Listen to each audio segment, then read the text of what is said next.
Assalamualaikum warahmatullahi wabarakatuh. Kembali lagi di channel ASPR Official. Nah, kali ini Fitri akan membahas tentang Sirah Nabawiyah, di mana pembahasan kali ini kita sama-sama akan mengetahui bagaimana gambaran masyarakat jahiliyah sebelum datangnya Islam. Jadi sebelum Islam ada, kondisi sosialnya pada masyarakat Arab jahiliyah ini terdapat beragam klasifikasi dalam tatanan masyarakat Arab. Nah, di mana antara satu dengan yang lainnya kondisinya berbeda-beda. Hubungan seorang laki-laki dengan keluarganya di lapisan kaum bangsawan mendapatkan kedudukan yang amat terpandang dan tinggi. Kemerdekaan berkehendak dan pendapat yang mesti didengar mendapatkan porsi terbesar. Nah, hubungan ini selalu dihormati dan dijaga sekalipun dengan pedang yang terhunus dan darah yang tertumpah. Jadi, ketika keluargamu lebih terpandang, maka pendapatmu akan lebih didengar. Nah, kemudian jika seorang laki-laki yang ingin dipuji karena kemurahan hati dan keberaniannya di mata orang Arab, hendaklah waktunya yang banyak hanya dipergunakan untuk berbicara dengan wanita. Nah, jika seorang wanita menghendaki, dia dapat mengumpulkan suku-suku untuk kepentingan perdamaian, namun juga dapat menyulut api peperangan di antara mereka. Meskipun demikian, tak dapat disangka lagi bahwa seorang laki-laki adalah kepala keluarga dan yang menentukan sikap di dalamnya. Hubungan antara laki-laki dan wanita yang berlangsung melalui akad nikah dan diawasi oleh para walinya, seorang wanita tidak memiliki hak untuk menggurui mereka. Sementara kondisi kaum bangsawan demikian, kondisi yang dialami oleh lapisan masyarakat lainnya amat berbeda. Terdapat beragam gaya hidup yang bercampur baur antara kaum laki-laki dan wanita. Nah, di sini kita bisa mengatakan bahwa semuanya itu berupa campur baur antara laki-laki dan perempuan. Bisa dikatakan itu merupakan pelacuran atau gila-gilaan, pertumpahan darah, dan perbuatan keji yang dilarang oleh Allah. Jadi, ketika sebelum Islam muncul itu banyak sekali terjadinya kemaksiatan, baik itu berupa pelacuran, kemudian pertumpahan darah, ataupun perbuatan keji lainnya. Nah, Imam Al-Bukhari dan lainnya meriwayatkan dari Aisyah radhiyallahu anhu bahwa pernikahan pada masa jahiliyah terdiri dari 4 macam.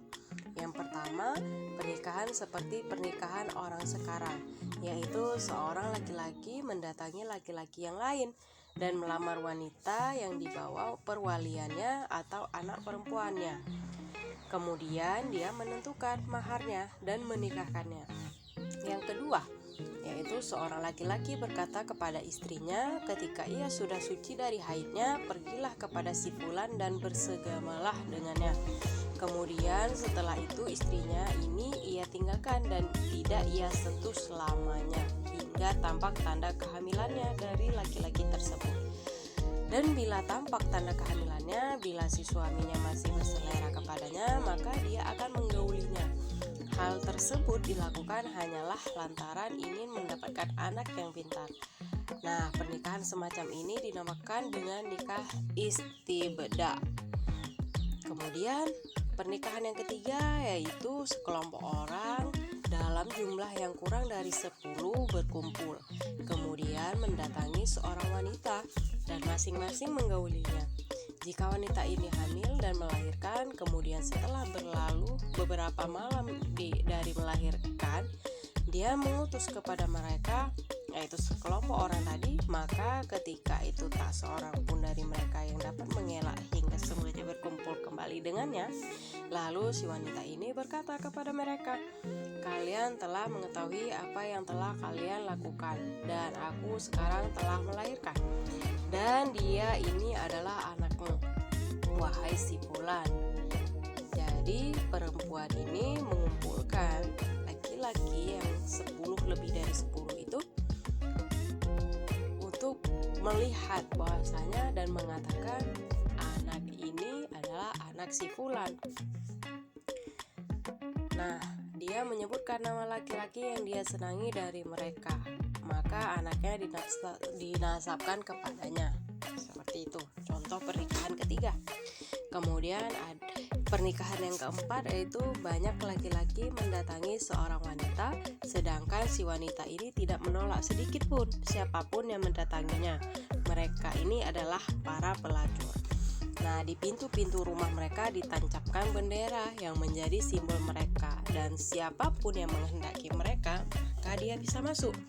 Jika dia hamil dan melahirkan, laki-laki yang pernah mendatanginya tersebut berkumpul lalu mengundang ahli pelacak al-kafah. Kemudian si ahli ini menentukan nasab si anak tersebut kepada siapa yang mereka cocokkan ada kemiripannya dengan si anak. Lantas dipanggillah si anak tersebut sebagai anaknya. Dalam hal ini, si laki-laki yang ditunjuk ini tidak boleh menyangkal. Kemudian ketika selepas dari perkara tersebut, ketika Allah mengutus Nabi Muhammad SAW, beliau menghapus semua bentuk pernikahan kaum jahiliyah tersebut dan menggantikan dengan pernikahan cara Islam yang berlaku saat ini. Nah, dalam tradisi mereka, antara laki-laki dan wanita harus selalu berkumpul bersama dan diadakan di bawah kilauan ketajaman mata pedang dan hulu-hulu tombak. Nah, pemenang dalam perang antar suku berhak menyandera wanita-wanita suku yang kalah dan menghalalkannya. Anak-anak yang ibunya mendapatkan perlakuan semacam ini akan mendapatkan kehinaan semasa hidupnya. Nah, kaum jahiliyah terkenal dengan kehidupan dengan banyak istri atau disebut dengan poligami. Nah, tanpa batasan tertentu, mereka mengawini dua bersaudara mereka juga mengawini istri bapak-bapak mereka bila telah ditalak atau karena ditinggal mati oleh bapak mereka. Dan hal ini diharapkan pada masa Islam dalam Quran Surah An-Nisa ayat 22-23. Hak menalak ada pada kaum laki-laki dan tidak ada batasan tertentu. Tetap boleh rujuk meski istri telah ditalak lebih dari 3 kali. Nah, perbuatan zina merata pada setiap lapisan masyarakat. Tidak dapat kita mengkhususkan hal itu kepada satu lapisan tanpa menyentuh lapisan yang lain. Ada sekelompok laki-laki dan wanita yang terkecuali dari hal tersebut. Mereka adalah orang-orang yang memiliki jiwa besar dan menolak keterjerumusan dalam lumpur kehinaan. Wanita-wanita merdeka kondisinya lebih bagus dari kondisi para budak wanita. Kondisi mereka atau budak wanita ini sangat parah. Mayoritas kaum jahiliyah sepertinya tidak merasakan keterjerumusan dalam perbuatan keji semacam itu. Jadi itu menjadi suatu aib bagi mereka. Imam Abu Daud meriwayatkan dari Amr bin Su'aib, dari bapaknya, dari kakeknya, dia berkata, seorang laki-laki berdiri sembari berkata, "Wahai Rasulullah, sesungguhnya si fulan adalah anakku dari hasil perzinahanku dengan seorang budak wanita pada masa jahiliyah." Rasulullah SAW kemudian bersabda, "Tidak ada dakwaan dalam Islam yang berkaitan dengan masa jahiliyah. Urusan yang terkait dengan masa jahiliyah telah lenyap. Seorang anak adalah dari hasil ranjang atau dinasabkan kepada orang yang meniruinya, sedangkan kehinaan adalah hanya bagi wanita pezina." Nah, jadi sebelum Islam masuk itu, pemuda itu telah melakukan perzinahan kepada salah seorang budak wanita. Kemudian dia menjumpai Rasulullah dan mengatakan hal tersebut. Hingga akhirnya Rasulullah mengatakan bahwasanya sebelum Islam masuk, hukum itu tidak berlaku. Namun setelah Islam masuk, jadi apa yang udah dikerjakan itu tidak ada hukumannya, tidak akan dihisab oleh di yaumul hisab. Kemudian tentang hal ini ada kisah yang amat terkenal yang terjadi antara Sa'ad bin Abu Waqqas dan Abdu bin Zam'ah dalam mempersoalkan nasab anak dari budak wanita Zam'ah, yaitu Abdurrahman bin Zam'ah. Adapun hubungan antara seorang bapak dan anak-anaknya amat berbeda-beda. Di antara mereka ada yang menguraikan rangkaian bait, di mana baitnya ini adalah sungguh kehadiran anak-anak di tengah kami merupakan jantung-jantung kami yang berjalan di atas bumi. Di antara mereka ada yang mengubur hidup-hidup anak-anak wanita mereka karena takut malu dan enggan menafkahinya. Anak laki-laki dibunuh lantaran takut menjadi fakir dan melarat, di mana ini terkandung dalam surah Al-An'am ayat 151, kemudian surah An-Nahl ayat 58 sampai 59, kemudian ada dalam surah Al-Isra ayat 31 dan dalam Quran surah At-Takwir ayat 8. Jadi ketika mereka melahirkan anak perempuan itu langsung dikuburkan hidup-hidup karena takut, malu dan enggan menafkahinya. Adapun anak laki-laki dibunuh lantaran takut menjadi fakir dan melarat, yaitu fakir miskin.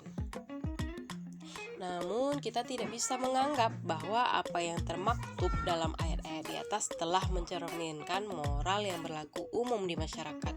Di sisi lain, mereka justru sangat mengharapkan anak laki-laki untuk dapat membentengi diri mereka dari serangan musuh. Adapun pergaulan antara seorang laki-laki dengan saudaranya, anak-anak paman dan kerabatnya sangat kental dan kuat. Mereka hidup dan mati demi fanatisme kesukuan. Semangat untuk bersatu begitu membudaya antar sesama suku yang menambah rasa fanatisme tersebut.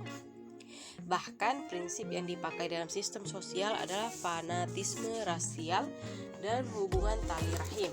Mereka hidup di bawah semboyan yang bertutur, tolonglah saudaramu baik dia berbuat zalim ataupun dizalimi. Jadi mereka menerapkan semboyan ini sebagaimana adanya, tidak seperti arti yang telah diralat oleh Islam, yaitu menolong orang yang berbuat zalim, maksudnya mencegahnya melakukan perbuatan itu. Meskipun begitu, perseteruan dan persaingan dalam memperebutkan martabat dan kepemimpinan seringkali mengakibatkan terjadinya perang antar suku yang masih memiliki hubungan sebapak. Kita dapat melihat fenomena yang tersebut pada apa yang terjadi antara suku Aus dan Khazraj, kemudian suku Abes dan Zibian, di mana Abu Bakar dan Taghlib dan lain-lain. Dari suku lain, hubungan yang terjadi antara suku yang berbeda-beda benar-benar berantakan. Kekuatan yang ada pada mereka gunakan untuk berjibaku dalam peperangan. Hanya saja ada kalanya rasa sungkan serta rasa takut mereka terhadap sebagian tradisi dan kebiasaan mereka yang sudah ada dan berlaku antara ajaran agama dan khurafat sedikit mengurangi deras dan kerasnya genderang perseteruan tersebut. Dan dalam kondisi tertentu, loyalitas persekutuan dan subordinasi yang terjalin menyebabkan antar suku yang berbeda berangkul dan bersatu. Dan satu-satunya yang merupakan rahmat dan penolong bagi mereka adalah adanya bulan-bulan yang diharapkan berperang, sehingga mereka dapat menghirup kehidupan dan mencari rezeki guna kebutuhan sehari-hari. Jadi ringkasnya ini kita dapat simpulkan bahwasanya kondisi sosial yang berlaku di masyarakat jahiliyah benar-benar rapuh dalam kebutaan. Jadi sangat kacau, mulai dari perzinahan, peperangan, pertikaian antara keluarga, anak dibunuh. Jadi sangat rapuh, sangat kejam kan. Jadi kebodohan mencapai puncaknya dan khurafat merajalela di mana-mana. orang-orang hidup layaknya binatang ternak. Wanita diperjualbelikan, bahkan kadang-kadang diperlakukan bak benda mati. Hubungan antar umat sangat lemah. Sementara setiap ada pemerintahan, maka ujung-ujungnya hanyalah untuk mengisi gudang kekayaan mereka yang diambil dari rakyat, atau menggiring mereka untuk berperang melawan musuh-musuh yang mengancam kekuasaan mereka. Jadi tidak ada apa ya, bisa dikatakan, jadi kalaupun ada suatu pemerintahan, maksudnya dibangun pemerintahan, adanya misalnya ketua suku, kalau dikatakan seperti itu, jadi ujung-ujungnya itu hanya untuk memperkaya diri sendiri, untuk memperkaya para penguasanya saja. Rakyatnya ditelantarkan dan disuruh berperang untuk melawan musuh-musuh yang mengancam kekuasaan pemerintahan mereka. Nah, selanjutnya kondisi ekonomi pada masa bangsa Arab Jahiliyah, di mana kondisi sosial di atas berimbas kepada kondisi ekonomi. Hal ini diperjelas dengan melihat cara dan gaya hidup bangsa Arab, di mana mereka berniaga. Berniaga ini merupakan sarana terbesar mereka dalam menggapai kebutuhan hidup. Namun begitu roda perniagaan tidak akan stabil kecuali bila keamanan dan perdamaian membarenginya. Tetapi kedua, situasi tersebut lenyap dari Jazirah Arab kecuali pada bulan-bulan haram saja. Nah, dalam bulan-bulan inilah pasar-pasar Arab terkenal seperti Ukaz, Zulmajaz, Madinah, dan lainnya beroperasi. Dalam kegiatan industri mereka termasuk bangsa yang amat jauh jangkauannya dari hal itu. Nah, sebagian besar hasil perindustrian yang ada di kalangan bangsa Arab hanyalah berupa tenunan, samak kulit, binatang, dan lainnya. Nah, kegiatan ini ada pada masyarakat Yaman, Hirah, dan pinggiran kota Syam. Benar, di kawasan domestik Jazirah ada sedikit industri bercocok tanam, membajak sawah, dan berternak kambing, sapi, serta unta. Kaum wanita rata-rata menekuni seni memintal. Namun, barang-barang tersebut sewaktu-waktu dapat menjadi sarana peperangan. Kemiskinan, kelaparan, serta kehidupan papa menyelimuti masyarakat. Jadi, walaupun mereka sudah sudah melakukan perjualbelian, perindustrian, kegiatan jual beli di satu kota, kondisi ekonominya tetap lemah. Jadi kondisi ekonomi bangsa Arab pada masa itu juga sangat-sangat rapuh, dikarenakan keadaan bangsa Arab yang hidupnya foya-foya, kemudian main perempuan, kemudian apalagi yang saya sebutkan di atas tadi, melakukan pelacuran, gila-gilaan, kemudian ada pertumpahan, gaya hidup yang tinggi, sehingga tidak akan tertutupi dengan ekonomi yang rendah. Mereka melakukan perniagaan itu kecuali pada bulan-bulan haram saja. Jadi tidak akan menutupi kemiskinan, kelaparan, serta kehidupan apa yang menyelimuti masyarakat. Jadi walaupun sudah berniaga, tidak akan menutupi rakyatnya, malah makin maksudnya gini, walaupun mereka sudah berdagang, itu tidak akan menutupi kemiskinan pada rakyatnya, kelaparan pada kehidupan mereka, gitu, karena gaya hidup mereka yang terlalu tinggi. Lanjut, yaitu setelah kondisi ekonomi yang rapuh, kemudian kita masuk ke kondisi moral, di mana kondisi moral pada masa Arab Jahiliyah itu kita tidak dapat memungkiri bahwa masyarakat jahiliyah identik dengan kehidupan nista. pelacuran, dan hal-hal lain yang tidak dapat diterima oleh akal sehat dan ditolak oleh perasaan. Tapi mereka juga mempunyai akhlak mulia dan terpuji yang amat menawan siapa saja dan membuatnya terkesima dan takjub. Di antara akhlak tersebut adalah yang pertama itu ada kemurahan hati, di mana mereka berlomba-lomba dalam sifat ini dan membangga-banggakannya.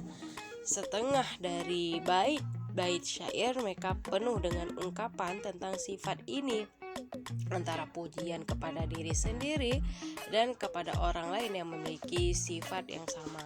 Seseorang yang terkadang kedatangan tamu di musim dingin yang membeku, kelaparan yang menggelayut, serta dalam kondisi tidak memiliki harta apa-apa selain unta betina. Kemudian tidak ada, itulah satu-satunya sumber hidupnya dan keluarganya. Tetapi getaran kemurahan hati yang menggema di dada membuat mereka tidak ragu-ragu untuk mempersembahkan suguhan istimewa buat tamunya. Lantas disembelihlah unta satu-satunya tersebut. Di antara pengaruh sifat murah hati tersebut, mereka sampai rela menanggung denda yang berlipat dan beban-beban berat demi upaya menjaga pertumpahan darah dan lenyapnya jiwa. Mereka bangga dengan hal itu dan memuji-muji diri di hadapan para tokoh dan pemuka. Nah, pengaruh lain dari sifat tersebut, mereka memuji-muji diri karena meminum khamar.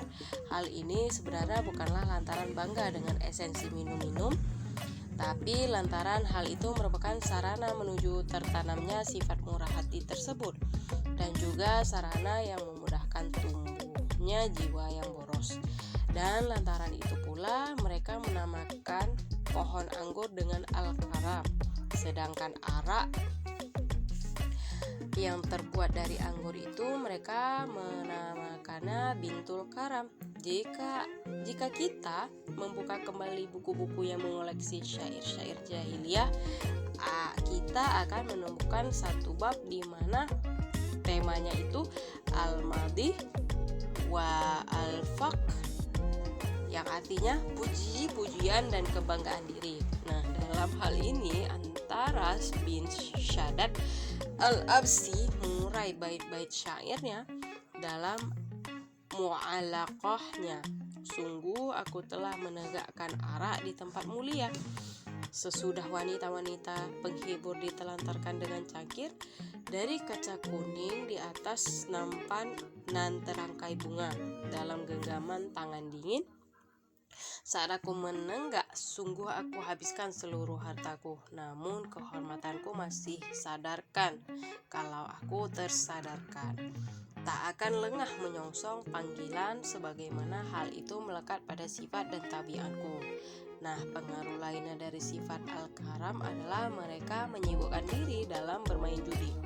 Mereka menganggap hal itu sebagai sarana menuju sifat tersebut, karena dari keuntungan yang diraih dalam berjudi tersebut mereka persembahkan buat memberi makan fakir miskin, atau bisa juga diambil dari sisa keuntungan yang diraih masing-masing pemenang. Oleh karena itu, Anda lihat Al-Quran tidak mengingkari manfaat khamar dan judi itu, akan tetapi menyatakan dan dosa keduanya lebih besar dari manfaatnya dalam Al-Quran surah Al-Baqarah ayat 219.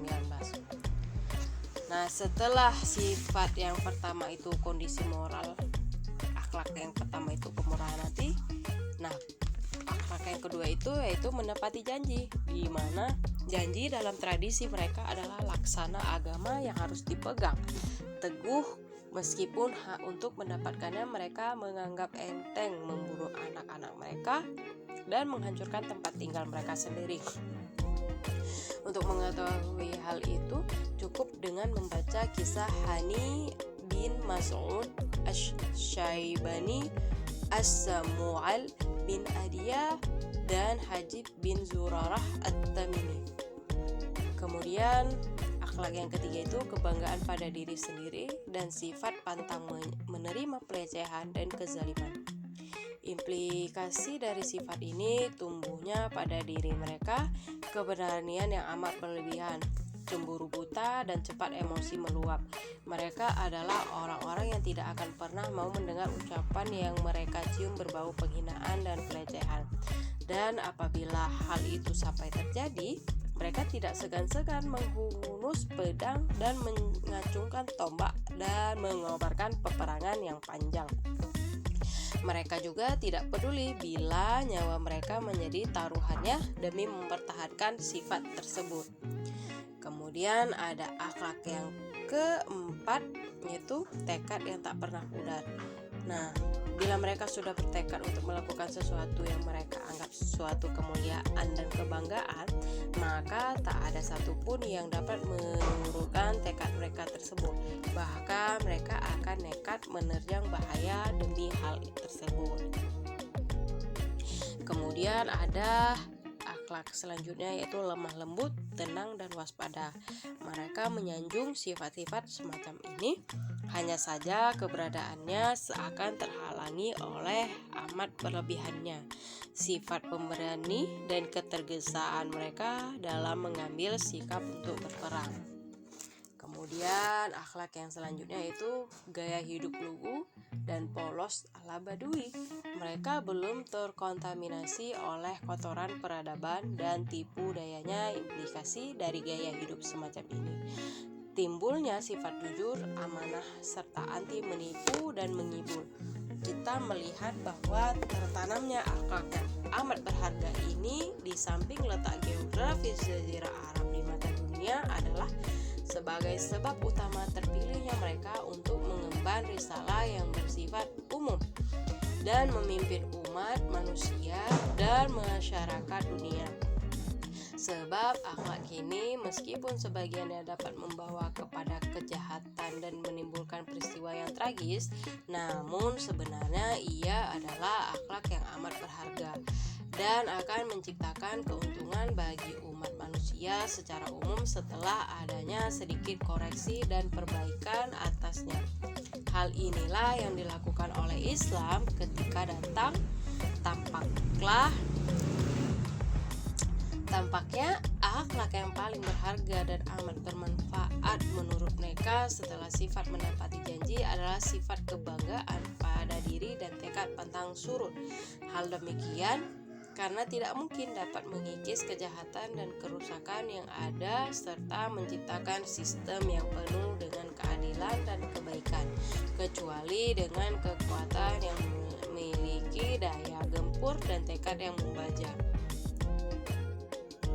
Nah, jadi itu adalah gambaran dari masyarakat Arab jahiliyah.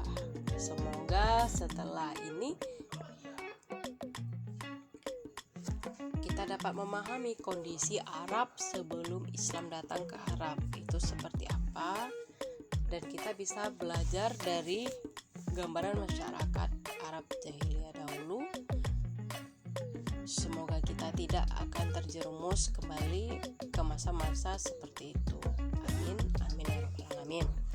Nah, sekian dari paparan dari Fitri. Semoga kita dapat lebih memahami dan mengaplikasikan di kehidupan kita sehari-hari, mana yang baik dan mana yang buruk.